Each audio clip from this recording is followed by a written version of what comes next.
Sertifikat terbit sebelum tahun 1997. Punya sertifikat tanah lama yang terbit sebelum tahun 1997, hati-hati, itu bisa masuk kategori tanah nggak terpetakan.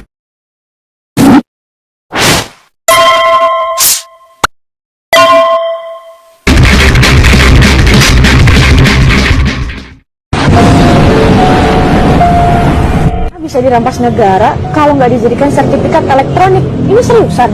Iya beneran, kita emang dipaksa untuk beralih ke sertifikat elektronik dan kita harus menolak ini. Kenapa ditolak? Bukannya bagus data disimpan secara digital? Justru digital itu tempat yang paling tidak aman. Ada banyak kejadian pemerintah nggak beres ngurusin data digital. Ingat kebocoran data KPU, NPWP, Pusat Data Nasional, paspor. Bukannya sertifikat elektronik itu mempermudah akses? Mempermudah akses untuk siapa? Ya untuk kita lah. Kan gampang tinggal cek aplikasi Sentuh Tanahku. Omong kosong. Sertifikat digital itu cuma mempermudah akses untuk mafia tanah. Betul juga ya, sekarang kan sertifikat cuma selembar. Kalau sistemnya error dan datanya dihapus, Kita nggak punya bukti kuat bahwa tanah itu milik kita. pemerintah lebih gampang menggusur kita. Mereka paling cuma bilang, Sorry ye, kamu nggak punya data. sorry ye, pemerintah nggak bisa bantu. Jadi siapa yang diuntungkan dengan sertifikat digital? Mafia tanah, pemerintah, dan developer besar. Nah, karena mereka bekerja sama membangun proyek besar. Menggusur akan jauh lebih mudah kalau sertifikat sudah digital. Tinggal tekan delete untuk mengusir pemilik tanah. Kata masyarakat justru mafia tanah pertama itu BBM. Akhir Desember 2025 ini atau awal Januari 2026, diri dan sebagainya, tanda bukti hak yang dulu dari hak adat ya, tanah-tanah adat nggak diakui, Pak.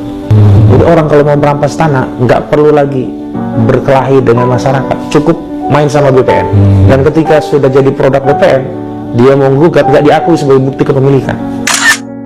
Makanya kan ini dikasih waktu untuk segera meningkatkan menjadi SHM. Yang pertanyaan Bang, emang nggak butuh duit meningkatkan? Memang kebijakannya disediakan untuk orang-orang yang punya duit.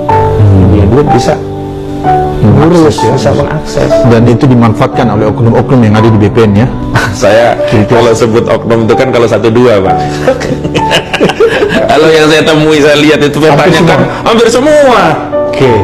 Jadi kata masyarakat justru mafia pertama itu BPN.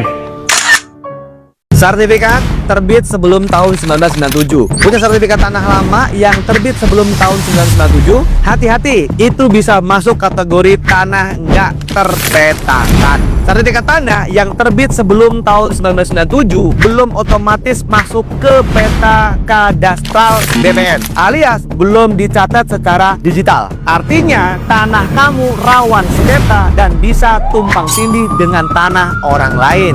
Pak Menteri ATR BPN bilang ada 13,8 juta sertifikat yang seperti ini dan mayoritas pemiliknya belum sadar. Jadi penting banget nih buat kamu segera cek statusnya. Yang pertama, siapkan sertifikat tanah lama milikmu atau orang tua. Lalu cek statusnya di aplikasi Sentuh Tanahku atau website bumi.atr.go.id. Nah, kalau belum masuk ke data peta kadastral BPN, datang langsung ke kantor pertanahan di mana sertifikat itu diterbitkan. Terakhir, minta petugas pemetaan ulang supaya tanah kamu terdaftar secara resmi dan aman dari sengketa. Saya akan terus update soal legalitas tanah seperti ini. Kalau punya masalah bidang dunia pertanahan, silakan komen di kolom